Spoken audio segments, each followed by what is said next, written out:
দেশের জনগণ, বিশেষ করে করদাতাগণ, এনবিআরকে তাদের আস্থাভাজন প্রতিষ্ঠান হিসেবে দেখতে চায়। দক্ষ এবং টেকসই রাজস্ব ব্যবস্থাপনার মাধ্যমে জন আস্থা অর্জন সম্ভব, যেটি আপনাদের কারো কারো বক্তব্য থেকে উঠে এসেছে। করদাতাদের সেই প্রত্যাশা পূরণের দায়িত্ব আপনাদেরকে অবশ্যই নিতে হবে। বর্তমান সরকার এনবিআর তথা রাজস্ব কাঠামোকে জনবান্ধব হিসাবে গড়ে তুলতে চায়। একই করদাতাদের ওপর বারবার করের বোঝা বাড়িয়ে রাজস্ব বৃদ্ধির নীতি খুব সম্ভবত টেকসই পদ্ধতি নয়, বরং কর প্রদানে সক্ষম ব্যক্তিদেরকে শনাক্ত করে তাদেরকে যথাযথ নিয়মে করের আওতায় আনার ব্যবস্থা করার কার্যক্রম উদ্যোগ গ্রহণ করা বোধহয় অত্যন্ত প্রয়োজন। এই জন্য ডিজিটালি আধুনিক ডাটা ভিত্তিক কর প্রশাসন গড়ে তোলার খুব সম্ভবত কোনো বিকল্প নেই।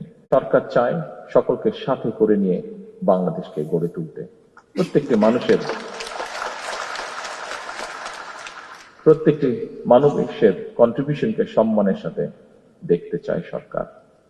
সমস্যা আছে, সমস্যা থাকবেই। আমরা আলোচনা করে ধীরে ধীরে সমস্যার সমাধান বের করার চেষ্টা করব। আমি এনবিআরে যেই দুঃখজনক ঘটনাটি ঘটেছিল, যদি ওপেন ফ্লোর ডিসকাশনে আমি বলেছি, তারপরেও আবারও বিষয়টি আমি উল্লেখ করতে চাই। আমরা চাই সরকারের দায়িত্বে যারা আছেন, সরকারের বিভিন্ন কর্মকর্তাবৃন্দ, আমরা চাই আপনারা নিরাপদে স্বস্তি নিয়ে আপনারা দেশ গঠনে কাজ করুন। সরকারের অবস্থান থেকে আমরা অবশ্যই চেষ্টা করব দেশের স্বার্থে, দেশের প্রয়োজনে যে বিষয়গুলো গুরুত্বপূর্ণ সেগুলিকে প্রায়োরিটাইজ করতে। আসুন আমরা যে কোনো ধরনের বিশৃঙ্খলাকে পরিহার করার চেষ্টা করি, এবং সেই জন্য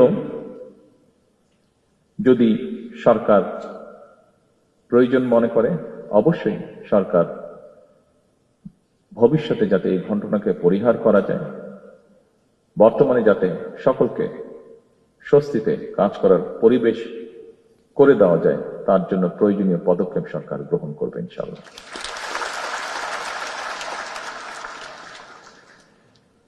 এবার একটি আশা, সম্ভাবনা এবং প্রত্যাশার কথা বলে আমার বক্তব্য শেষ করতে চাই। গত ফেব্রুয়ারি মাসের মাঝামাঝি থেকে জুনের শেষ পর্যন্ত সময়টিতে রাজস্ব আহরণের পরিমাণ ছিল ইতিবাচক। এটি প্রমাণ করে আপনারা পারেন, আপনারাই পারেন এবং আপনারা অবশ্যই পারবেন ইনশাআল্লাহ।